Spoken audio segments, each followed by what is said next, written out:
சந்தோஷம். ஒரு முறை மேடம் மேரி கியூரி ஒரு ஆட்டை இழுத்துக்கொண்டு நடந்து கொண்டிருந்தால் அந்த ஆடு வரவே இல்லை. திடீரென இழுக்க இழுக்க அந்த ஆட்டுடைய கழுத்து இருவது போல் இருந்தது. இதை ஒரு ஆட்டிடியன் பார்த்து கொண்டே இருந்தான். திடீர் அந்த ஆட்டிடியன் ஒரு மரத்தினுடைய தலையை முறித்து அந்த ஆட்டின் வாயில் வைத்திருந்தான். அந்த ஆடு தலையை சாப்பிட்டு கொண்டே அழகாக நகர்ந்து கொண்டிருந்தது. இதை பார்த்த மேரி கியூரிக்கு ரொம்ப அதிசயம். நான் ஆட்டிடியனை தட்டி கொடுத்தாராம்.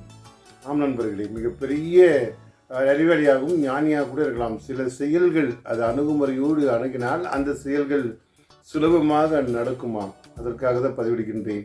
சில நேரங்களில் வேலை கடினமான ஒரு வேலை சுலபமாக முடியும் என்பார்கள். ஹார்ட் ஒர்க் ஸ்மார்ட் ஒர்க்னு சொல்வார்கள். சில ஹார்ட் ஒர்க் எவ்வளவுதான் கஷ்டப்பட்டு எடுத்தாலும் இந்த ஆடு வராது. ஆனால் ஸ்மார்ட் ஒர்க் இருக்கக்கூடிய அந்த தலையை மட்டும் எடுத்து வாயில் வைத்தால் ஈஸியாக நகரும்.